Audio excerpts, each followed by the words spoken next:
Hi crafters, today I bring you my Wild Orchid Craft design project for this week, and as you can see it's a mixed media altered paint palette, and the paint palette's quite big. It's about 16 inches wide, and I've made a clock out of it, but as you can see I did a fair amount of work on it beforehand, before I put any of the flowers on or anything, and I will go through what I did and how I did it and what I used, especially the Wild Orchid crafts, because that's what we're here for. I'll tell you what I used on it to finish it off, and all the codes. Also, I just wanted to show you the back. I haven't put anything on it yet because I wanted you to see.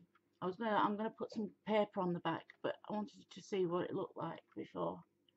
So it was like a tiki coloured wood, quite medium coloured wood, and that is what it looks like now, as you can see. So I'll get started on what I did. I'm just going to pan in a little bit just so you can get a bit closer to the work. I'm sorry about the shadow there, I'm losing the light today. I think that's the best place to put it for now. Okay, so first of all, on this background here, I went in first of all with just one layer of gesso. I didn't want to go pure white because I knew I wasn't going to have it pure white. I was going to put a little bit of beige in there, so I didn't put 2 layers on because it's just wasting my gesso. So I put 1 layer of gesso on. You can use any gesso you want. I use quite a thick one, but you can use whatever you like to use already. Use that. I then went in, like I did with my tag a couple of weeks back, I went in with a sweeping motion with my brush with the Eco Green Crafts acrylic paint, and this one is mushroom, so it's like a really light beige, between cream and beige. Very nice. I'm nearly run out now, but you can use anything you want in that colour range. I then did something I thought was quite clever. You might not, but I did. I was quite chuffed with myself. I haven't got a brickwork stencil, so I used my Wild Orchid Crafts brickwork background cutout set, which is this. So you get this. And what I thought is, why not, if you're going to be using it for a project that has grungy stuff on, you know, it has all your texture paste and your paints on, you don't mind getting this a bit dirty. Although I did get it quite clean after I finished. But if you're going to be using it soon, it doesn't damage this in any way, shape or form, as long as you don't use water on it, because water obviously will soak it and it will just turn into nothing or be sloshy because it's chipboard. Anyway, so what I did is I used that full cutout as a template and went through with my texture paste. The texture paste I use at the moment is this one, and it's made in Australia. Okay, but it's very, very thick, and I mean very thick. It has quite a smell to it as well. It's not a horrible smell, but it's and it wears off quite quickly, but it has got a smell to it. So just so you're aware, like I said last week or a couple of weeks back, I am making my own. It's just getting around to doing it. So I did that with the texture paste, and it come out really nice. So I let it dry naturally. And then I went in with my, just before it was dry, I went in with my heat gun, and it puffed up, and I thought that was brilliant. It puffed up, but it doesn't always go back down. So what I did is I dented it. I'll just come in a little bit. I literally dented it, as you can see, there and there with my finger. So you actually get the risen effect, you know, from the heat gun where it's puffed up, but then you can put bits in with your finger and get that proper brickwork effect, which I thought was cool. So I did that. Once I did that, I then went in with my paints, used the same paints again, and then I left that. Then I used the actual cutout and I cut it up. So I cut it up here, I used it there, I've used it all the way down to here, and then I used it all the way, although these flowers are on top, it goes right the way across to the corner here. So it's quite a big piece. When you cut it up, it goes in quite a lot of places. So you know, you can make use of it all over. You don't just use, you can if you want, but you don't just use one piece in one go. You can cut it up and stagger it across your project if your project's big enough, of course. So that's what I did with that. So then I went in and I got a couple of the doilies from Wild Orchid Crafts, and I cut them up. So I cut one up. This is one of the round ones. I cut it up and put half of it flat, and then concertinaed into a fan shape the other half. And then here I cut another half up and put that flat on there, just for some interest and texture.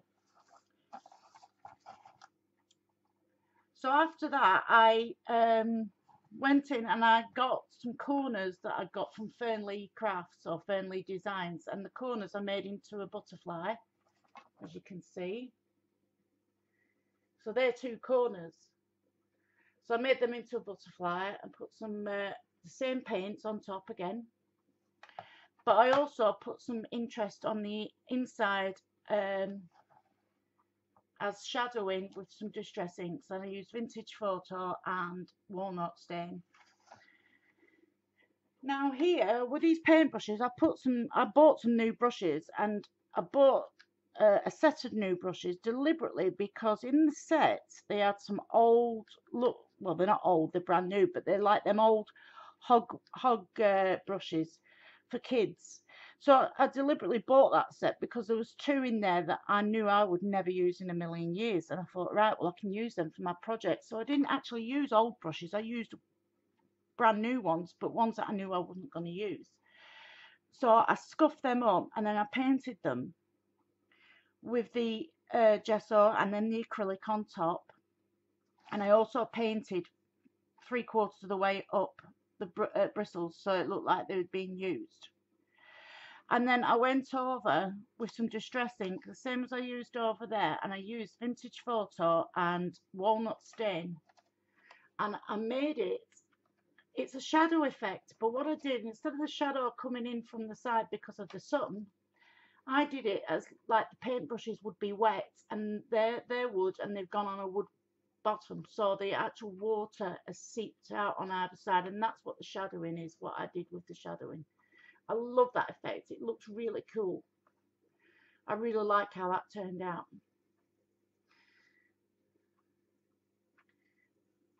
Beautiful. I'm so I'm so chuffed with how this turned out, this project. It's lovely. So I also used some little tiles from Fernley Crafts or Fernley Designs, the little wooden tiles, the Scrabble size tiles. So that is a couple of birds, and that one is my little cherub. What I did with them is I used a paper line from Prima called Butterfly, and it's from Jodie Lee, who's the designer. And what she did, she brought out this line, but she put a lot of little 1-inch, depends on the size of the paper you get. 6x6 paper is little 1-inch squares, and the 12x12 and the A4 are little 2-inch squares. And what she's done is she's done a couple of pages like Graphic 45 where they put small images in, and I like that because I can use them for these kind of things. So what I did is I made 2 tiles out of them, put glossy accents on top, and then went round the edging with the gesso and the same acrylic paint that I used for the top here. So I went with the same kind of thing. I also put one of my own keys on, one of my own words on. I made a bubble sticker here. I'm just seeing if you can get it. Yeah, it's 2 little cherubs in there on top of one of the hydrangea from Wild Orchid Crafts.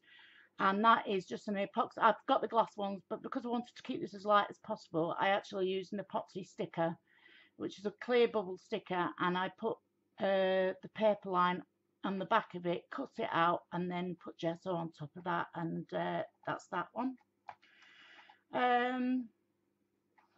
Everything else here, everything else here is Wild Orchid Crafts. So I'm actually going to go, except for a bit of cheesecloth here that I put in for texture. The Tim Holtz nameplate covers. I also put some texture in here with paper. I ripped some paper from the paper line and brought it out, and it had some roses on it, but I didn't actually, it was too strong for what I wanted, so I painted it in, but you still got the texture of the ripped paper, so that came out all right in the end.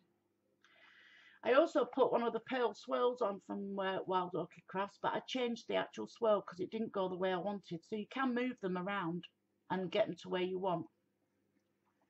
So I'm just going to now go through the Wild Orchid Crafts things that I used.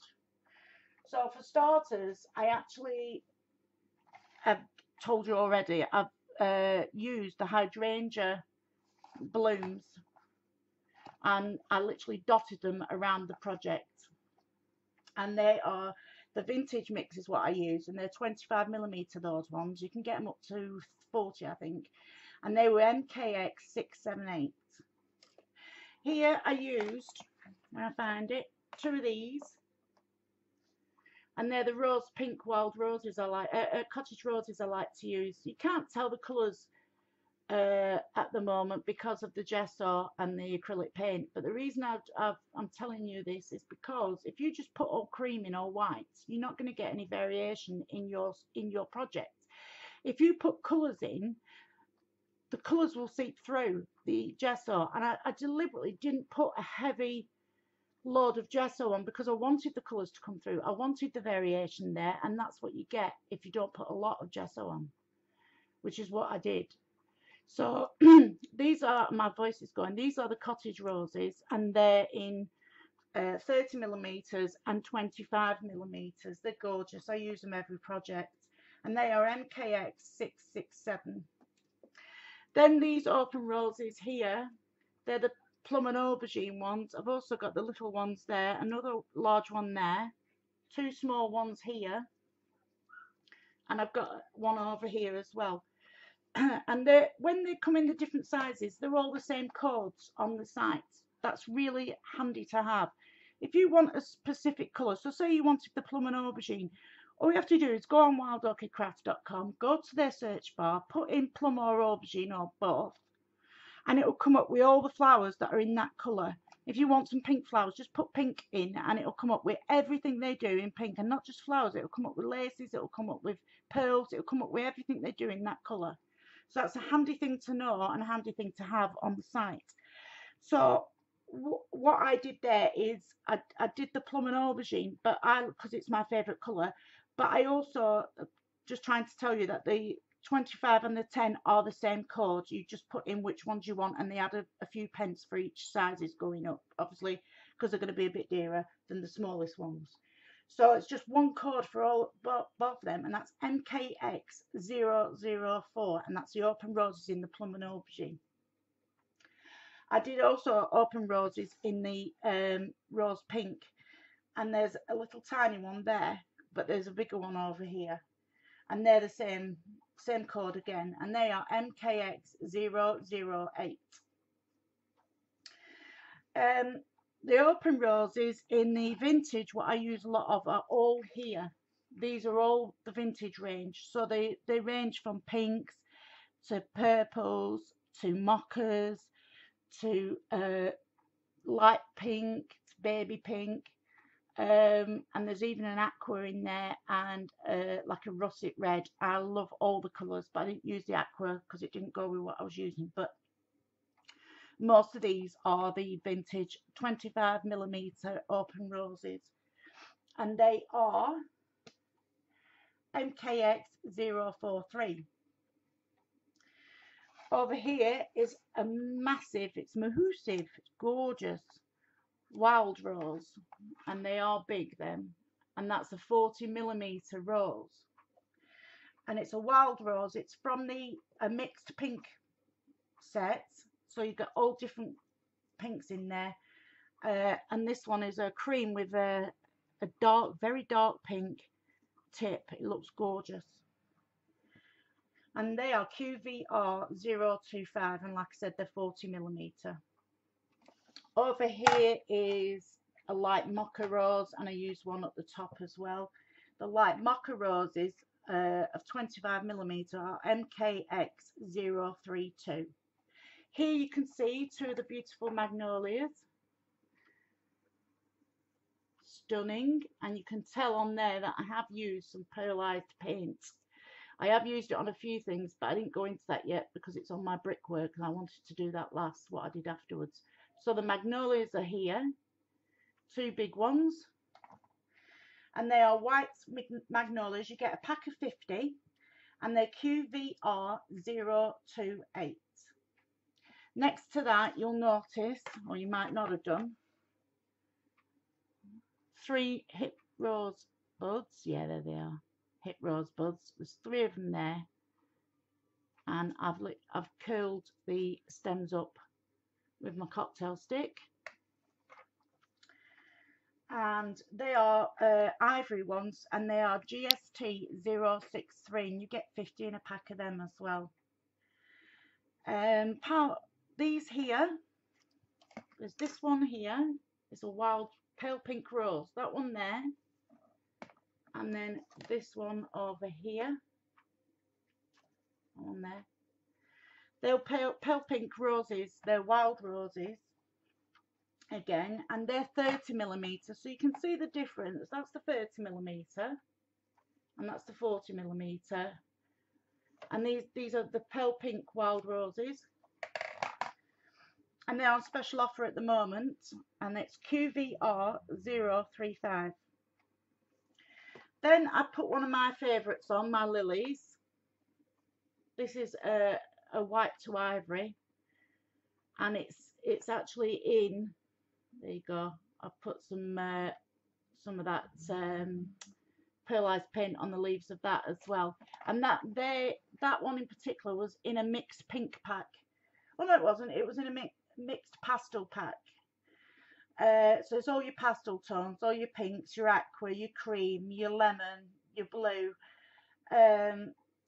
and they are 30mm across in width, and it's MKX333. Right, also I used a cutout set called the Louvre Borders cutout set, and what you get in that is, I've used most of it so I can't show you, but what you get in that is 2 cutout flourishes with butterflies on either side, and then you get a couple of pieces of flourishes. And what I did with these is I cut them up, so I've got one flourish here that's starting actually underneath the magnolia and coming out, and the other half of it is here all the way around there. They are quite big as well, and they're all chipboard, so you can paint them, you can splash paint on them, you can spritz them, you can do what you want with them. Just don't put too much water on, because obviously they are chipboard. And they are from that set. It's the Louvre Borders cutout set. Have a look at it, it's absolutely gorgeous. And I've also noticed today, as of today, the 4th of March 2015, Wild Orchid Crafts have, I mean, they got them yesterday, but I've seen them today, have some new cutout sets. So go and have a look, because they will go fast. That set I've just used is GST053. The background wall cutout is GST038. The mixed paper doilies that I used, up there, if you remember, cut them out. That's MKX246. The pearl flourish that I used, it's a self-adhesive flourish, and it's MKX215. Don't forget, I changed the shape of it so it doesn't come like that. Have a look, it's better than what I've done, but I couldn't fit it on my project as it was. So you can change them, just bear in mind you can move them about if you want them to go a different way. I can't remember where I gave you that. I don't think I did. It's MKX215. I also used a couple of pearls down here on top of there, and a couple of pearls down here in here, but you can't see them now. and they were the ivory and tan set of self-adhesive pearls. You get 60 in a pack, and they are MKX 497. And last but not least is the gorgeous angels that you can get from Wild Orchid Crafts. There's that type and the type I've used before. Have a look online, they're absolutely stunning. And you get 9 in a pack, and they are 30mm across. They're MKX 189, and that's it for this week. As I said, I then went over the top of everything with the acrylic paint I like to use from Do Crafts. It's just a pearlized paint. You can use whatever you want, but that's what I use because it's creamy. I didn't put a lot on. I didn't put any on the flowers. I put it on the tips of the angel's wings, and I put it across the whole, the magnolias, the lily, and across the whole of the brickwork, so you can see it there. Yeah, but I just went on the raised edges because I didn't want it to look too pearlized. And there you go. So I will leave you with that, and I'll say bye bye for now, and I'll see you next week. Bye guys.